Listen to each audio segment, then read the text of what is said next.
Olá, eu sou a Amanda Oi, eu sou a Paula. e juntas nós somos a Vivendo da Nossa Arte. Episódio de hoje: arte, design e artesanato. E para falar desse tema mega importante, estamos trazendo aqui a nossa convidada mega especial, Carla Prado.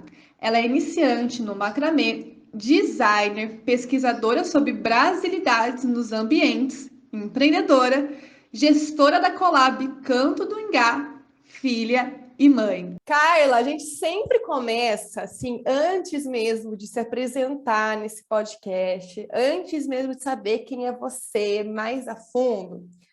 A gente sempre tem umas perguntas aleatórias para os nossos convidados, para a gente, assim, né, ficar mais à vontade, dar uma risadinha antes, aí começar o papo sério aqui do empreendedorismo.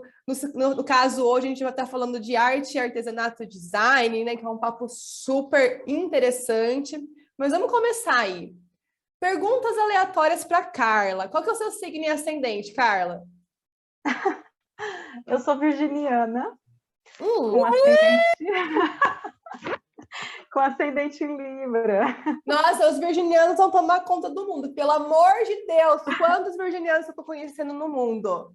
É isso, gente. Aí, Carla, também sou virginiana, time dos virginianos aqui. Somos. Muito legal. Carla, e filme e série preferida? Filme ou série? Nossa! Ultimamente eu tô mais nas séries, né? Acho que é uma tendência aí com todo mundo que eu converso. E eu gosto de série. Gente, olha, eu gosto de séries assim, bem diferentes, assim, umas das outras, sabe? Então, eu gosto de Cara Gente Branca, eu, go é, eu gosto de Lúcifer. Muito legal. Assim, eu gosto de séries assim, que são leves, mas que tenham uma pegada, que a gente possa refletir em alguma coisa. Mas atualmente, Cara Gente Branca voltou, então tá na minha lista de favoritas para assistir. E Lúcifer eu tô atrasadinha, que eu sei que já tem um monte de temporada e eu ainda não. Acho que eu tô na quarta temporada de Lúcifer ainda. Tem muita, né? Muita temporada. Meu Deus do céu, a gente se perde. Carla, o que tem no seu bolso tirando o celular? Chaves. Amarradorzinho de cabelo, elastiquinho de cabelo também. Sei, também Muito sou legal. dessas. E, Carla, qual foi a última vez que você fez algo pela primeira vez? Nossa, gente, assim, eu acho que eu tô numa fase que eu tô fazendo tanta coisa pela primeira vez na vida, que eu acho que, sei lá, se não é todo dia, ou pelo menos uma vez por semana, a cada 15, eu me vejo numa situação nova. Mas, não tá.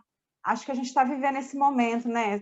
Com todo mundo que eu converso, assim, não sei como que é para vocês, mas tá todo mundo precisando se renovar, né? Fazer alguma coisa que é diferente do cotidiano, né? Então, assim, eu me sinto assim. Mas eu vou elencar aqui uma coisa que vocês falaram que eu estou fazendo, porque, na verdade, eu aprendi, sempre tive muita vontade de aprender, sempre fui uma apaixonada por esse fazer. E aí, eu nem sabia o nome dessa técnica, eu já achava bonito. E aí eu consegui encontrar e descobrir o nome. E em 2019 eu fiz a minha primeira aula de macramê. E aí, de 2019, com pandemia, com tudo, eu fui desenvolvendo, né, o conhecimento. E eu acho que hoje é uma das coisas que eu tenho com muito carinho de ter aprendido assim nesses últimos anos. Ai, que legal, sensacional, né? Macramê é tudo de bom, coisa linda. Carla, a gente agora já assim, né? Já sabemos um pouquinho mais do que a Carla gosta, mas quem que é Carla? Quem que é a Carla? Como a gente encontra a Carla nas redes sociais? Conta um pouquinho pra gente. Eu sempre fui uma apaixonada por rede social. Eu brinco que quando eu entrei no Facebook, eu era amiga do dono, né? Porque eu tinha Orkut, do Orkut eu fui pro Face, e tinha 2 amigos no Facebook, sendo...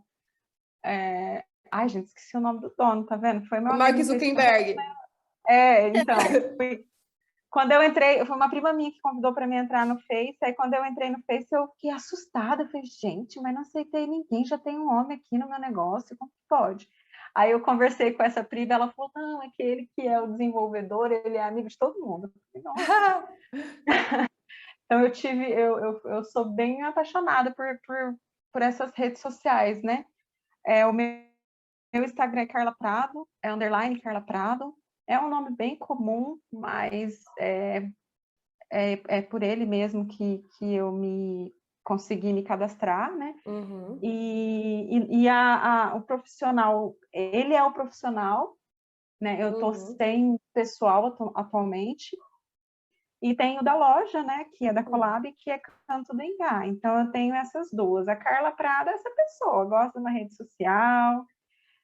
Na verdade, estou em falta com o Twitter, mas eu tenho um cadastro com o Twitter também, estou lá no Facebook, Pinterest tenho também como Canto do Ingá, acho que eu tenho como Carla também, mas atualmente eu estou mesmo movimentando o Instagram, que eu acho que no momento é o que está dando um retorno e o que a gente está conseguindo focar. Acho que foco é importante, né? Por mais que a gente tenha muitas possibilidades, a gente segue uma linha e vai.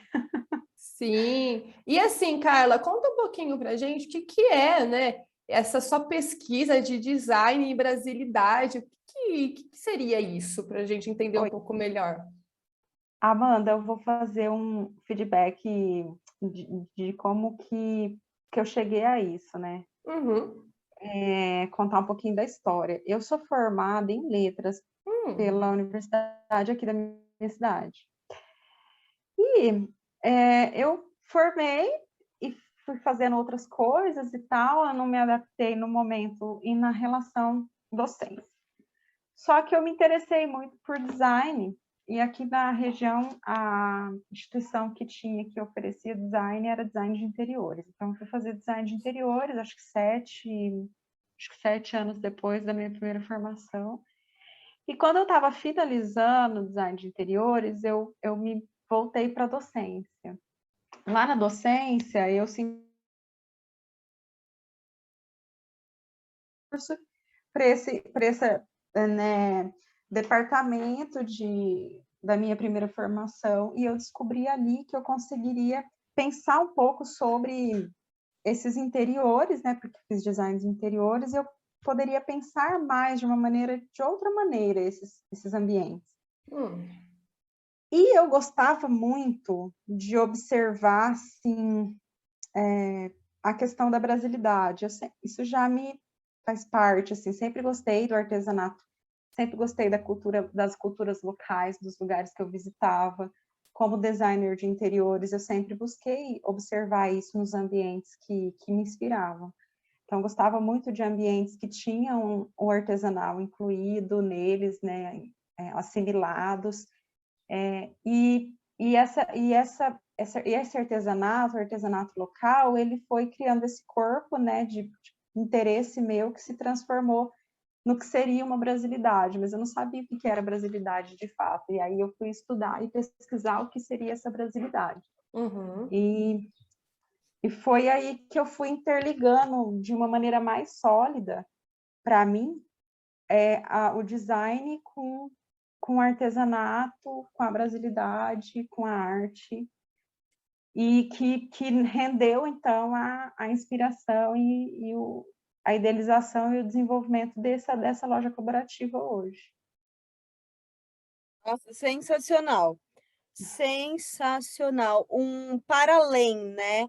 Do só fazer manual ali e pensar mesmo em todo o contexto que está envolvendo, né, Carla? Eu acho que o cerne desse podcast, que é um tema extremamente interessante, eu acredito que vai, assim, explodir a cabeça das nossas ouvintes para um novo olhar, né? Um outro olhar para o artesanato, algo realmente que traga uma reflexão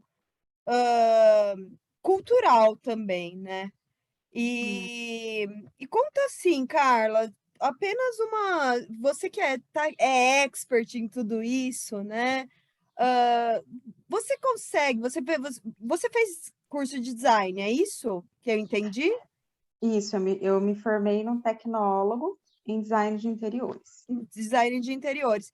E existe hoje, né, uma influência do artesanato no curso de design? Você tem algo ou é algo paralelo que tem que buscar para fora, tem que pensar de outra maneira? Isso existe? O artesanato ele está incluído, né? E onde ele está incluído nisso, no design?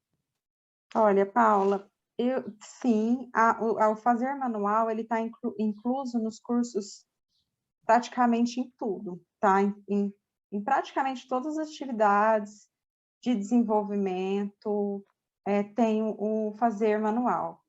O que eu sinto a falta é de colocar isso de maneira declarada. Então, assim, falar sobre artesanato de fato dentro do curso, porque ele caminha junto com o design, dentro do curso, né, da parte acadêmica, no fazer, mas não é muito declarado, são poucos momentos que a gente trabalha de fato, assim, falando sobre, sabe, o artesanato.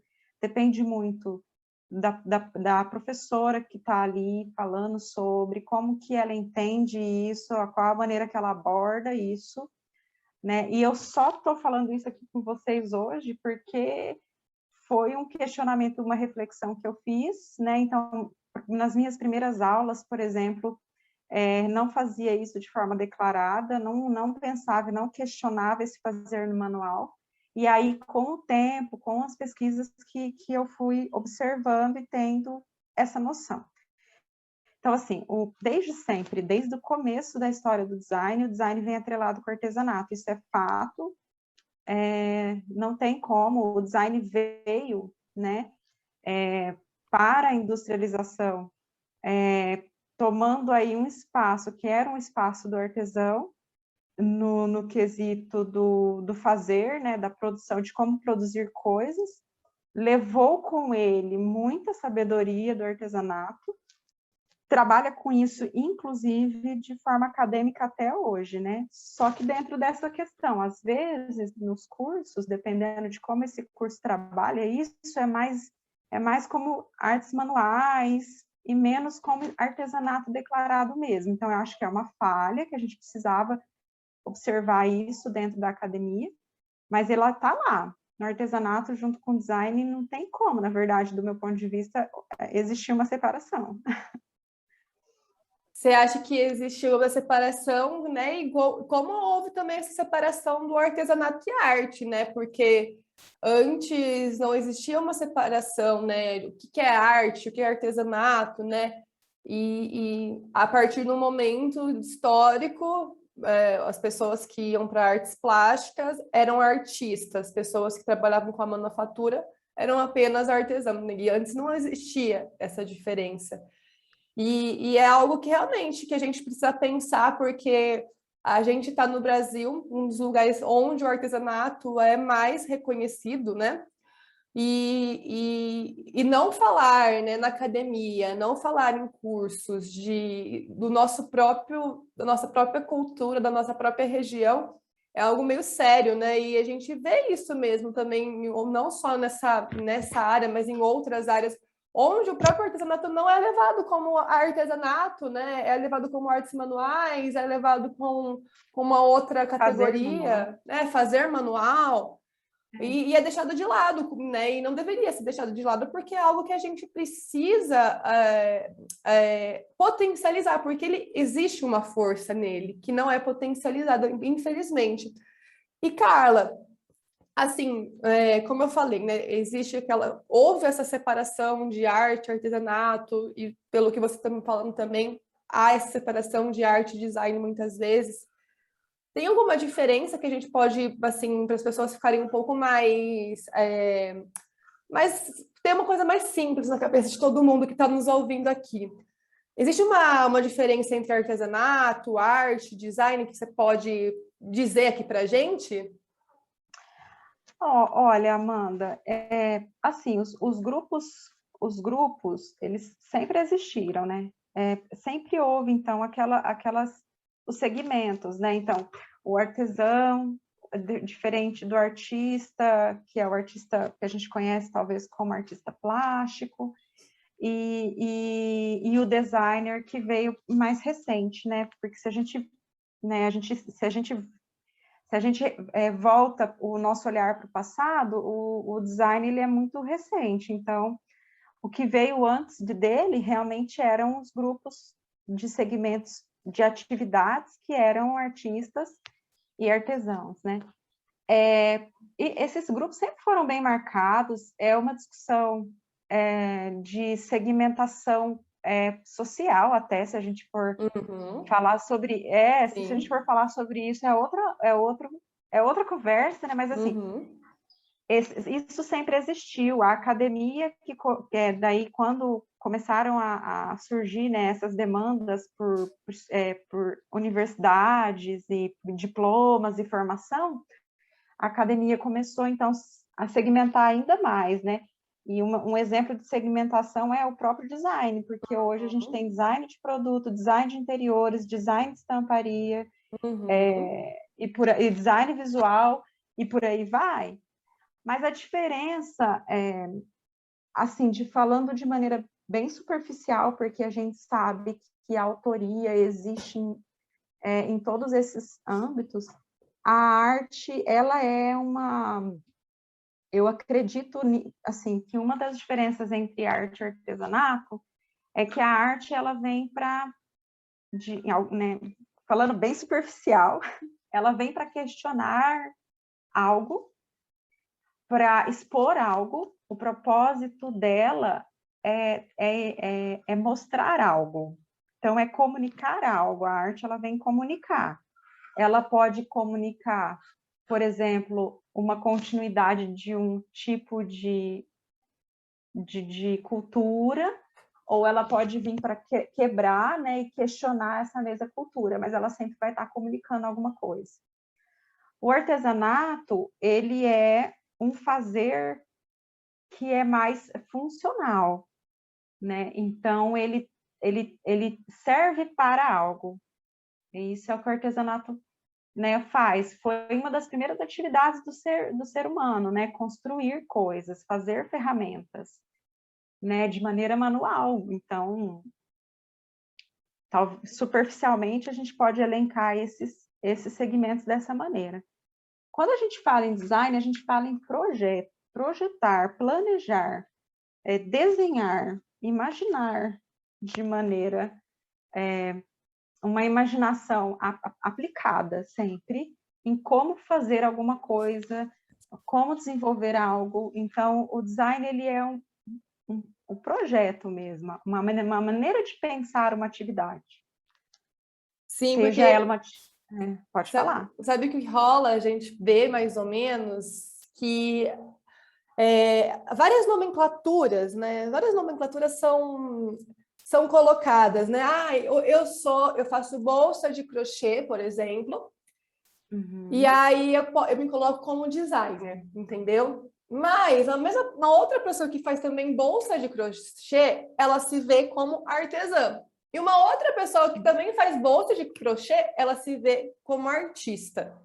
Então, assim, na prática, o que a gente vê é que são várias nomenclaturas que as pessoas vão se sentindo na nomenclatura, né? E tem que ter realmente esse sentimento, de vestir, eu sou designer, eu sou artesão, eu sou artista, para realmente se colocar no papel aí de empreendedor, independente de qual nomenclatura que a pessoa escolha.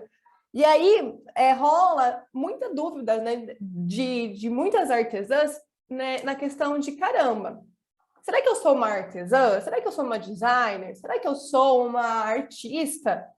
E aí, na teoria, na prática, fica bem complicado para ela entender, né, o que ela é, porque assim, rola uma confusão.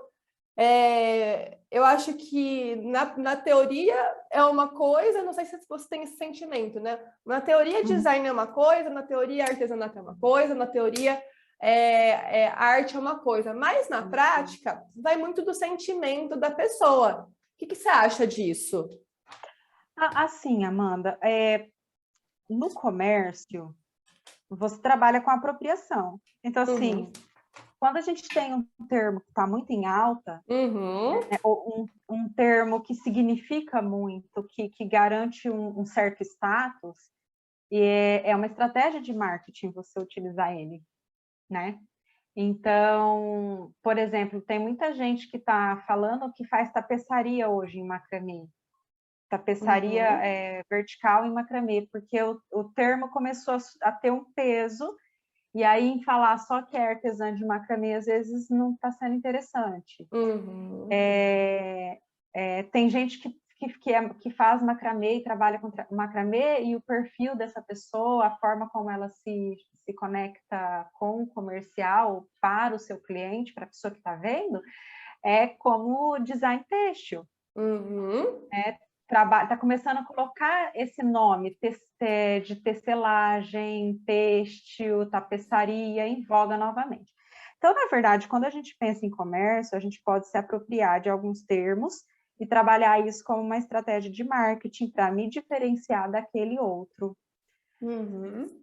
Isso acontece fora das discussões do que é uma coisa ou outra, lá no campo das ideias, né? Tipo, e no campo da academia, o comércio está acontecendo e está acontecendo, né? Então, o que acontece? Você vai, assim, o que a gente percebe, na verdade? Que pessoas que são artesãs e que conseguem fazer com o seu fazer artesanal um produto de arte, elas recebem elas conseguem ter ao olhar da área da arte, por assim dizer. Sim. Só que assim, vamos falar também de um mundo ideal, onde todo mundo que faz um produto autoral vai conseguir ter vai conseguir chegar, né, a um grupo que é um grupo exclusivo de artistas também, porque a gente também conhece também muitos lugares interiores do nosso país que existem artistas que fazem trabalho com um artesanal que é maravilhoso e que não tem a fama que outras pessoas têm. Mas, sim. Vamos pensar nisso, né? Quando você trabalha um artesanal que ele tem uma característica que agrega e que pode estar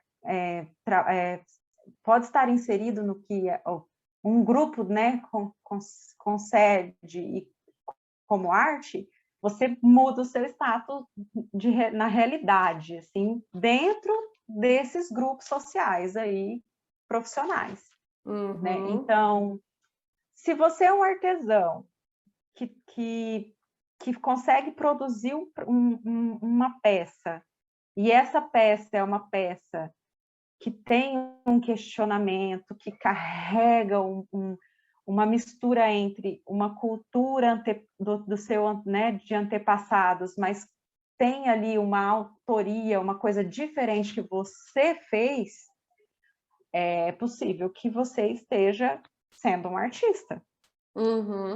Sim, mas a gente já vai num outro ponto, porque a gente acredita que, né, o trabalho artesanal, manual, ele precisa ser pensado, né? Não é só mão, cabeça também, né? Então, assim, às vezes a gente recebe, né, a nomenclatura também como artista, e é uma coisa que a gente nega mesmo, eu e a Paula. A gente fala assim, não, nós somos artesãs. Porque artesão também pode criar, pode fazer arte. Artesão pode estar no museu, porque aí o que a gente sente que quando, né, mudam, assim, né, tem essa mudança de nível, O artesão De termo. é de termo, né? Mas você vai no museu, você vai falar artista. A gente fala, a gente não quer ser chamada de artista, a gente quer ser chamada de artesã. Por quê? Porque aí coloca novamente o artesão numa figura menor. E para a gente é muito importante, é uma caminhada muito grande nossa de o artesão também estar numa figura no mesmo nível de respeito e fazendo um trabalho também artístico, porque o manual não é só manual, né? O manual é cabeça, muita cabeça. Se a gente não tiver cabeça, a gente não faz. Então, é uma coisa que a gente ainda caminha devagar, assim, quase parando, mas é uma coisa que a gente questiona muito, sabe? Que é importante a gente sempre trazer em discussão. Eu acho que essa discussão ela é até mais rentável, assim, do meu ponto de vista, do que ficar falando sobre os termos de fato, sabe, Amanda? Porque, assim, a partir do momento que você entende qual que é a importância do artesão para a vida em sociedade, você começa a nivelar as coisas, né? Artista, sendo ele da arte ou do artesanato, designer, estilista, cada um tem que ter o teu respeito. Eu acho que essa é a discussão, né? Total! Eu acho assim, por que o artesanato ele foi colocado num ponto de um degrau a menos, né, em relação às outras definições, por exemplo, sendo que, na verdade, é pelo artesanato, é pelo fazer artesanal, é pelo fazer manual que chegamos até onde estamos, né? Exato. Mas né, por conta da nossa cultura escravocrata, né? Assim, tem aquela frase muito famosa, quem manda, quem faz, manda para alguém fazer, né? Então, é uma coisa. E, assim, quando a gente foi convidada para estar no museu, e isso foi muito legal, numa mostra, numa salão internacional, a gente falou assim, não, a gente vai ser chamada de artesã. E isso também é uma arte, né? Por quê? Porque né, a gente questiona o lugar do artista, do artesão ou de qualquer outra pessoa dentro do museu. Porque quando a gente fala de arte dentro de museu, é algo muito, né, muito elitista. E quando a gente fala de artesão, está dentro do museu, a gente diz também que o museu é para todo mundo, a exposição é para todo mundo, então, e para todas as classes, né? Então, é uma conversa que a gente fala sobre classe, sobre desigualdade de gênero também, porque geralmente artesãs são mulheres, e a gente precisa ter os nossos espaços, né, de igualdade. Então, é uma conversa que vai se aprofundando, né, Carla? Nossa, é muito profunda, e assim, a gente fica, na verdade, extasiado, porque assim, é muita informação, porque nada na vida é sem profundidade, né? Então, acho que vocês têm razão. E eu acho muito importante esse posicionamento de você afirmar, né, o teu artesanato, assim.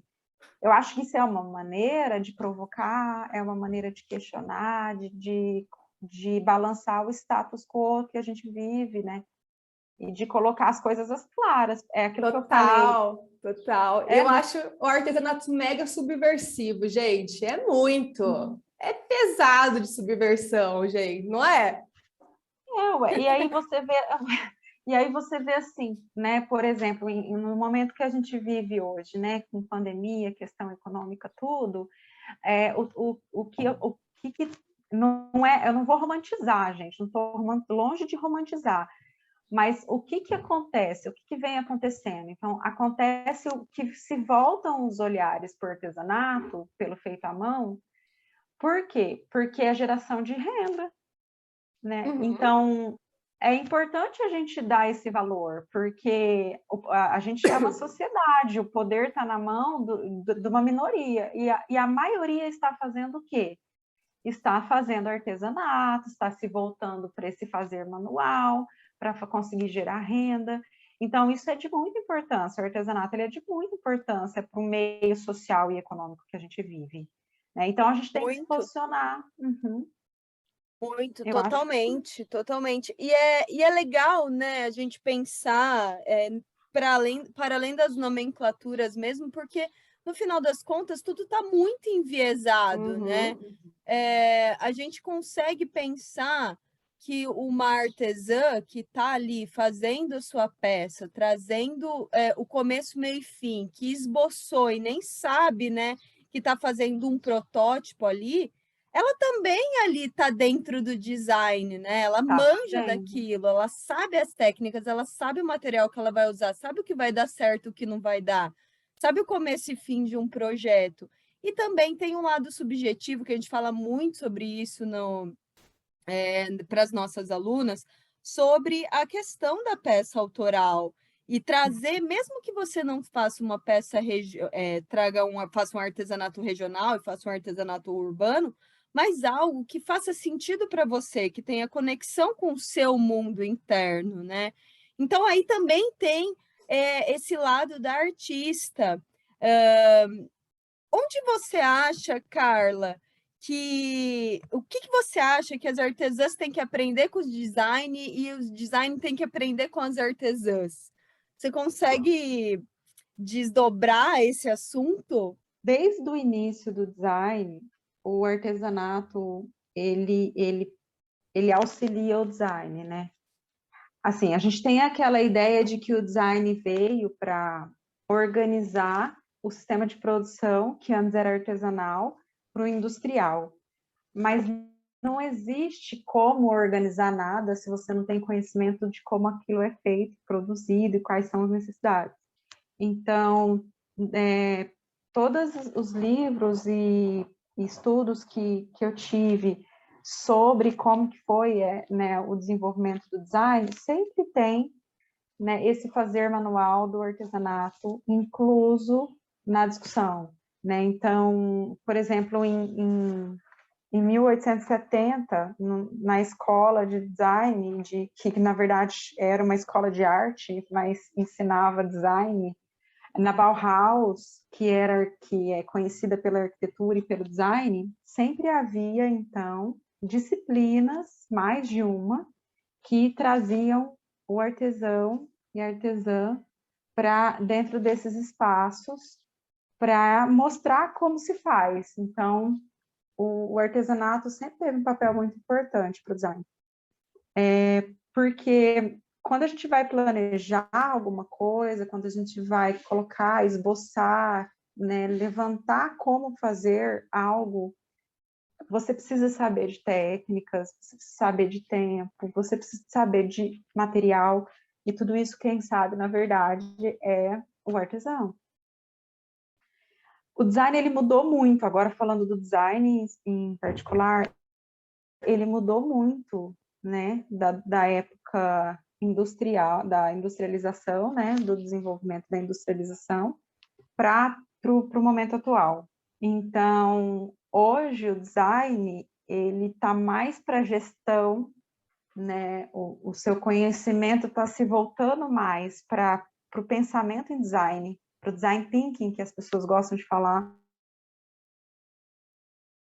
mas para como esse design que trabalha com planejamento pode se desenvolver e melhorar e desenvolver outras áreas, assim, por assim dizer. Então, quando a gente pensa em trabalhar no artesanato com o design, a gente pensa muito em estratégias para criatividade, estratégias para inovação, formas de lidar, por exemplo, com tudo que o mercado hoje pede para a artesã fazer. Então, hoje, uma artesã, ela precisa lidar com diversas áreas comerciais, além da produção, da criação e do desenvolvimento da peça, ela precisa fazer vendas, ela precisa fazer divulgação. E o design pode te auxiliar em como fazer isso, em como estruturar isso, e fazer você, a pessoa sozinha, né, organizar dentro da tua realidade, por exemplo, se você faz isso sozinha, se você tem condição de investimento para fazer.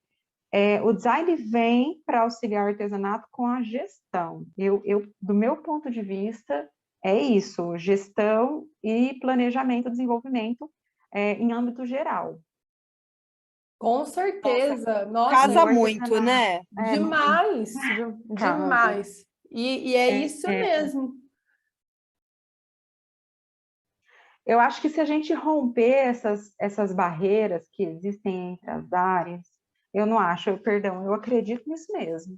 Eu acredito que se a gente romper isso, né, toda essa discussão que a gente teve no começo, se ela caísse por terra e ficasse o que eu posso aprender com tal área, o que eu posso executar a partir de tal conhecimento, a gente teria uma situação melhor, um relacionamento melhor e um desenvolvimento de ambas as áreas bem melhor do que a gente vê atualmente, assim. Nossa, verdade. E é uma coisa que você falou que acontece muito no nosso ramo, no ramo artesanal, é que como a nossa produção ela é muito lenta, totalmente diferente do industrial, às vezes, de alguma forma, fica um pouco mais difícil a pessoa gerar renda porque a produção dela já é mais lenta, né? E aí a gente Sim. pode pensar no design, né? O design que tem, como você falou, né? Essa estrutura mais de planejamento, de produção até, para facilitar esse processo da artesã e mostrar para ela outras formas de produção que sejam mais viáveis, que o resultado gere o quê? A geração de renda, né? E isso que aconteceu com a gente aconteceu uma coisa muito louca no começo da vivenda da nossa arte.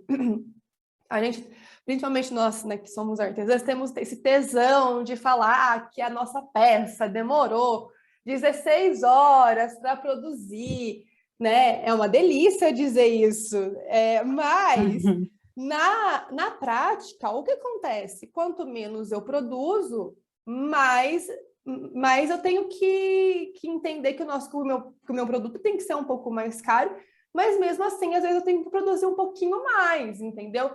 E aí a gente percebeu que a nossa produção tinha que diminuir.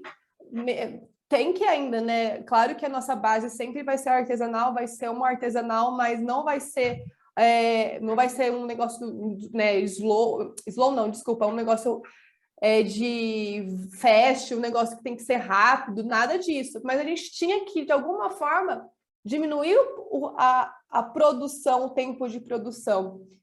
E aí foi realmente esse olhar mais de design mesmo, de peraí, vamos ver esse processo manual, como que funciona toda a parte de produção, passo a passo, para a gente conseguir concluir na prática algo que seja sustentável, né? E assim, sustentável financeiramente, sustentável fisicamente, porque, né, o processo manual, quanto mais você fica numa máquina ou bordando ou tricotando, pode, né, causar uma lesão de esforço repetitivo.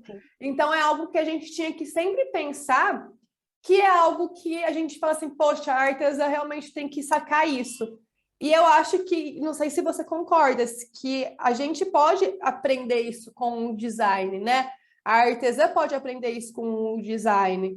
E o que você acha em relação, o que o design pode aprender com o artesão? O design, Amanda, ele sempre vai aprender, porque assim, não tem como eu te fazer um planejamento, te fazer uma gestão da sua atividade sem conhecer o que você faz, como que você faz. O design, ele sempre se baseou no que foi feito de maneira manual. Não sei se eu estou conseguindo deixar claro o ponto, né? O que é de importante, né? Sim, muito. Mas o Basicamente design... que o design nasceu do artesanato. O design, ele existiu a partir da industrialização, do processo de revolução industrial. Então, o que existia antes? Existia o artesanato, o artesão, a artesã, era isso que existia antes. O design, ele existe, então, ele quando vem os processos de industrialização, surge uma vaga, né, ali dentro de uma empresa de alguém que precisa literalmente fazer com que aquilo seja menos trabalhoso, mais rápido, num determinado tipo de, né, num determinado tempo, que atinja mais pessoas e que seja mais barato. Isso foi o objetivo naquela época da existência desse profissional que, primeiro, como surgiu como, perdi o termo, em processo industrial, desenhista industrial. Então, foi mudando esses termos até a gente chegar no termo do design aqui no Brasil. E, então, quando esses profissionais eles entraram, né, para essa indústria, a referência deles era o artesão. O que eles fizeram? O que foi o diferencial entre, né, nesse momento? Foi que eles tiveram que olhar o artesão trabalhar, olhar o que foi inventado de maquinário, ver as necessidades da época, que eram essas necessidades, né, que eu falei, do giro rápido, produção rápida, consumo para todos, ou seja, os produtos desenvolvidos eles tinham que ser fáceis de usar, que são as bases do design, né? E economicamente acessíveis, né? Esses três são os pilares, né? E belos, né? Acessíveis, belos, fáceis de usar e a produção rápida. Então, esses são os pilares do design quando a gente fala mesmo em desenho industrial, o design de produto, mesmo design de moda, a base sempre são princípios assim. Só que para chegar nesses princípios, a gente tinha lá o que era feito anteriormente. Então, no final das contas, a própria área começou a observar que, na verdade, a gente pensa, é o pensar, não é o executar de maneira direta, né? Só que esse pensar, ele precisa ter a visão de quem executa. Por isso que eu acho incrivelmente fora de contexto, quando a gente entra num projeto em grupo e existe a separação, assim, literal de quem ouve e de quem faz. Isso não existe, né? Se você for parar para observar como as coisas funcionam, todo mundo pensa e todo mundo pensa. E a pessoa que pensa, ela tem que ter noção de como faz, pelo menos o mínimo. Então, eu continuo falando, né? Cada área, ela tem a sua base fundamental, a sua pedra, vamos dizer assim. Só que essas diferenciações, elas não podem chegar numa exclusão, porque senão não funciona. Então, as coisas não vão funcionar. Então, se o design é pensar, ele tem que pensar baseado do que ele vê, de quem faz. Se ele precisa de quem faz para pensar, ele não é sozinho, ele não é o dono do conhecimento. Se a pessoa que está fazendo precisa, eventualmente, de olhar de forma planejar, de olhar de uma maneira diferente para o seu fazer, ele também tem que observar que é uma necessidade que ele vai buscar, né? E que não está nele, no fazer dele. Então, essa é a via, né? Acho que é a via de mão dupla que a gente fala, né? É um conhecimento que só se constrói com as atividades unidas, né? Aquela frase clichê, né? A união faz a força, né? A união faz a força, não tem como o futuro é coletivo. Nossa senhora, nossa, eu já estava imaginando algumas coisas. Você estava falando assim, nossa, imagina um trabalho, né, de, sei lá, artistas, designers, artesãos, tudo junto e misturado, coisa mais linda do mundo. Foda, né? É isso que eu acho que é a realidade, o contexto que a gente vai precisar se organizar, né? Porque está acontecendo isso, a gente vê cada vez mais cocriação, a tal da cultura maker, né? Todos esses termos em inglês que o pessoal adora falar, que na verdade tá todo mundo fazendo de tudo. A gente chegou num ponto que a internet ela está aí para todos que querem aprender a fazer, todos que querem aprender a pensar, tem que buscar, claro, fundamentação, né? Não é qualquer site, não é qualquer notícia, mas estamos hoje com acesso à informação de uma maneira que nunca tivemos. E Com certeza.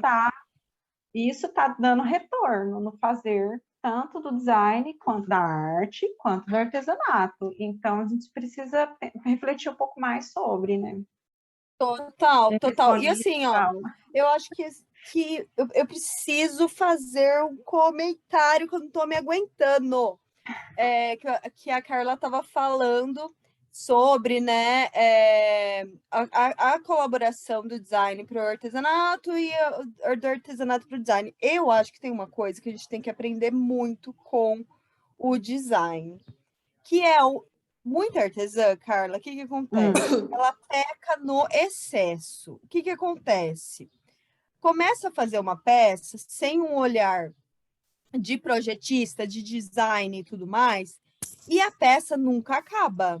A peça nunca acaba, ela fica assim, eterna. A pessoa vai dormir pensando na peça, acorda pensando na peça, e vai colocando pérola, e vai colocando pedra, e vai colocando tipo, tudo sem pensar, de uma maneira, sem projetar, sem começo, meio e fim e tudo mais. Então, o que a gente sempre fala para as nossas alunas, uma artesã empreendedora tem que saber a hora de parar. E eu acho que é muito isso, tem muito isso do design, né? A gente saber a hora de parar. Faz sentido o que eu estou falando? Porque às vezes a gente vê uma peça com tanta coisa, mas tanta coisa, que a gente nem sabe mais o que é, qual que é o sentido daquilo. Faz sentido? Você acha que é algo que dá para trazer? Eu acho, falando de criatividade, né? Que é isso, né? É a criatividade, porque às vezes a gente é tomado, né, por tantas ideias e a gente quer pôr tudo no mesmo lugar. A gente não consegue definir o que é melhor, aonde que aquilo é melhor, em que momento e tal. Sim, o design, mas não só o design por si, né? Todo o ato de planejamento, ele é importante, seja com produtos, né, desenvolvidos por design, com design, tanto o artista, né, o artista plástico, escultura e tal, enfim, no segmento da arte existe o planejamento e como no artesanato existe o planejamento. O que às vezes eu observo, Paula, que o artesanato, alguns, né, a gente não pode falar no geral, mas perdeu-se um pouco desse planejamento, né? As pessoas elas vão mais pelo fazer da técnica e não planejam muito, tanto que o pessoal que planeja tem um diferencial, a gente consegue perceber isso, né? Que os artesãos que conseguem planejar melhor o seu fazer, eles acabam tendo um retorno melhor. O design pode sim proporcionar, né? E porque a criatividade, ela é boa, ela vem, né? A gente vê que os artesãos, eles são criativos, né? A sua grande maioria são profissionais super criativos. A questão é como fazer isso funcionar, que acho que é isso que você estava falando. Às vezes a gente não consegue fazer isso funcionar. Para fazer funcionar, gente, e lá vem a virginiana que faz design, trabalha com artesanato, é empreendedora. Eu falo só isso, eu falo, tem que planejar, né? Você tem que planejar começo, meio e fim, tipo de material que vai usar, qual o objetivo. Puxa, surgiu uma ideia que eu poderia fazer, anota essa ideia, grava um áudio para você mesmo no WhatsApp, para a próxima peça você aplica. E em relação também à questão aquela questão do tempo que você falou, né, Paula? Foi a Paula ou foi a Amanda? Não lembro se foi a Paula ou a Amanda, perdão. Que falou do tempo da peça, né? Às vezes a gente fica muito feliz de falar que a peça demorou determinado certo. Eu tenho, para mim, assim, que existem diversos produtos, né, diversas peças, em cada segmento mesmo. A gente tem sempre que dividir a produção. E o que eu quero dizer com isso? Eu quero dizer que você tem que ter aquelas peças que demoram muito para ser feitas, porque são peças, na maioria dos casos, autorais, essas peças, que demandam muito planejamento e criatividade. Só que essas peças, elas têm que ter a precificação adequada também, né? Então, puxa, essa peça eu demorei tanto tempo, por quê? O que ela tem de diferencial, né? Porque não é só o tempo, né? A gente tem que entender que é também todo um processo de desenvolvimento da peça. Então, uma peça, né? Uma peça que tem um determinado tipo, uma determinada técnica que leva determinado tempo, sendo ela autoral ou não, ela tem que ser considerada na precificação. Se a peça ela é autoral, a precificação tem que ser ainda melhor, porque daí a gente está falando, né? Daí a gente está falando de autoria. E isso são produtos que são únicos, né? É a tua personalidade ali naquela peça, então aquilo tem que ser precificado. Né? A gente pode também, por exemplo, selecionar ao nosso fazer peças que levam um determinado tempo, que não é muito, que é um tempo médio, vamos por assim dizer, que elas, dependendo de como você está, né, com o teu fazer, pode ser autoral ou não, né? Essa peça também tem um valor X de precificação. E eu tenho o que eu falo que tem que ser o giro, né? O produto de giro. O produto de giro do teu fazer. Esse produto de giro, ele deve ser pensado em algo que tem um fazer mais rápido, que tem uma saída mais rápido e tem um valor que, né, que caminha junto com esse poder aquisitivo das pessoas comprarem.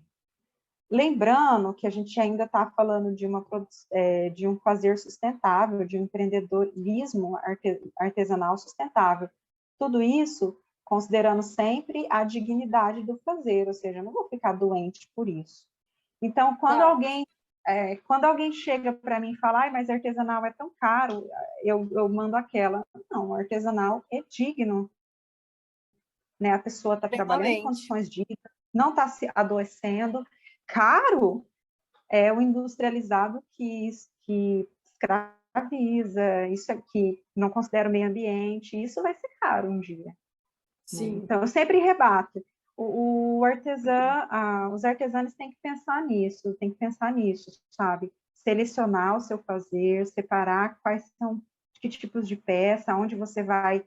E isso aí entra um pouco do design, né? Onde você vai se desenvolver, aonde você vai ter que estudar, o que você pode fazer enquanto isso para gerar renda, quais são as peças que demandam determinado tipo de tempo, como que eu vou colocar isso no meu fazer. Aí eu respondendo aquela pergunta sobre a criatividade, né? Puxa, eu tenho muita criatividade, então vamos separar ela, vamos organizar isso aí. E artista, né, falando na questão da arte, o artista também ele faz isso, né? O profissional que trabalha com arte, quando ele está pensando lá num quadro, numa tela, numa escultura, ele faz planejamento, né? Então, o planejamento ele tem que existir no fazer. Perfeito. Nossa, Carla, papo assim, eu tenho certeza que quem está ouvindo esse podcast vai comentar nas redes sociais, vai marcar você, porque realmente é algo que as artesãs precisam ouvir, abrir a cabeça para um outro mundo, né? Não ficar apenas ali, às vezes a gente fala assim, tem uma bolha do artesanato. Então, o quanto a gente precisa abrir caminhos mesmo para conversar sobre isso, para desdobrar mesmo o artesanato para esse mundo. Então, assim, eu tenho certeza que todo mundo está curtindo muito esse podcast, um podcast super informativo, né? Super informativo, teórico, que as nossas alunas e ouvintes amam. E então, assim, eu queria falar uma coisa, né? Eu acho eu acho que é de extrema importância esse assunto, porque assim, a gente está vivendo nova era agora, pós-pandemia, chegando bem próximo de pós-pandemia. E eu acredito, e pelo estudo que a gente faz e a vivência que a gente tem, Só vai viver de artesanato mesmo quem aplicar o design. Só vai viver mesmo de artesanato quem juntar tudo isso, design, arte e o artesanal. Por quê? Porque as pessoas elas estão tendo esse consumo já faz um tempo mais consciente, e o artesanato ele vai evoluindo com o tempo, né? A gente estava, eu e a Paula, fazendo uma capacitação da nova internet que está por vir já já, e tem muito disso, de design, de tecnologia, do craft também, né? Do fazer manual, mas tudo junto. Então, assim, eu acho de uma extrema importância trazer esse assunto, porque, sim, tudo isso junto e misturado se forma uma outra concepção, e uma concepção rentável que faz realmente a artesã gerar renda. Então, eu acho que realmente é um assunto mega importante que a gente precisava trazer, principalmente quando a gente fala de artesanato, de uma forma mais versátil, de uma forma de aplicabilidade. Então, eu acho que o design ganha muito, assim, os dois ganham muito, né? Quando um se une ao outro, né? O que você acha, Carla, disso? Eu sou uma fã do artesanato. Eu acredito, né, que para um futuro, para um futuro digno da nossa humanidade, a gente vai ter que diminuir muito, né, esse consumo, essa industrialização.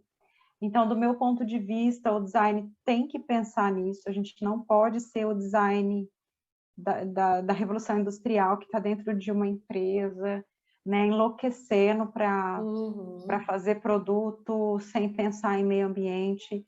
Essa reflexão está sendo feita por alguns, né, não são todos, mas ela corre. Eu né, tenho um amor pela área do design, eu sei que veio, né, e desenvolveu grandes coisas, mas a realidade é que a gente tem que começar a cuidar, né, cuidar da sociedade e do meio ambiente como profissional. Acho que isso aí é questão de ética, e nada melhor do que dar as mãos, né, ao artesanal e ver a beleza que tem, porque é beleza, artesanato é história, é antiguidade, é antepassado, né?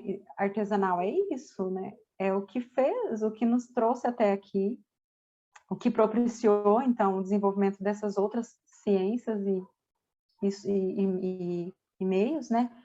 Então, eu acho que os designers em geral, sejam eles de moda, de ambientes, de produtos, eles têm que olhar, sim, dar as mãos para o artesanato e vir aprender, sim, como que é que se faz produtos, né, com uma pegada sustentável em todos os sentidos de sustentabilidade. Então, eu espero ter contribuído bastante, viu, Amanda e Paula, com esse canal de vocês. Espero que tenha sido uma conversa muito legal. Nossa, foi sensacional. Maravilhosa, super enriquecedora. Eu acho que é mega importante a gente trazer esses assuntos, porque parece não ser, mas é algo que está vindo com tudo, assim, porque a gente está nessa bolha, a gente fica, né? Ai, artesanato, só design e tal, mas quando junta tudo isso, vocês vão ver o que vai ser a partir do ano que vem, a junção de tudo isso. Ai, eu tô, assim, ansiosa mesmo. Mas, assim, Carla, só agradecer.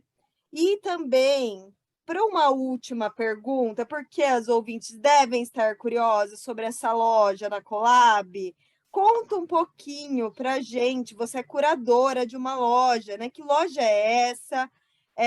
Como é que funciona? Faz o seu jabá aí. Eu vou fazer o jabá. É o Canto do Ingá, procura lá no Instagram, tá? O Canto do Ingá, desse jeitinho mesmo. É uma loja colaborativa física aberta desde 2019, janeiro, dia 26, nós abrimos as portas. Ela fica em Maringá, no Paraná, e é uma loja colaborativa dentro desse segmento contemporâneo de lojas Collab mesmo. Então, eu sou idealizadora, gestora atual da loja. Hoje a gente está em cerca de 20 marcas participando do espaço. E como que é o funcionamento de uma loja colaborativa, tá? A nível nacional, gente, existem muitas lojas collabs que, nossa, no Brasilzão, assim, tem bastante loja collab, então, quem tiver interesse, corre atrás. O Canto do Ingá fica em Maringá, no Paraná. A gente aceita, a curadoria aceita marcas de outras regiões, né, de outras localidades. Basicamente, uma loja colaborativa funciona de que maneira? É como se você estivesse abrindo a sua loja em algum lugar. Então, assim, em vez de você ir lá e investir pesado e abrir uma loja no centro da sua cidade, você divide um espaço físico com outras marcas que têm a mesma identidade que a tua. E é por isso que a curadoria existe, né? A gente elenca, então, marcas artesanais, criativas, que tenham a identidade semelhante. Existe uma contribuição mensal para você participar desse espaço, porque é aquilo que eu disse, é como se você estivesse ali abrindo seu espaço físico. Normalmente as lojas, esse valor de contribuição se dá referente ao espaço que você vai tomar dentro daquela loja. Então, existe uma contribuição mensal e existe a contribuição da comissão de vendas também. É como se você estivesse abrindo sua loja. Então, a gente pensa assim, puxa, se eu fosse abrir uma loja, eu tenho que pagar aluguel, eu tenho que pagar funcionário, eu tenho que pagar isso, tenho que comprar sacola, blá, blá, blá, blá.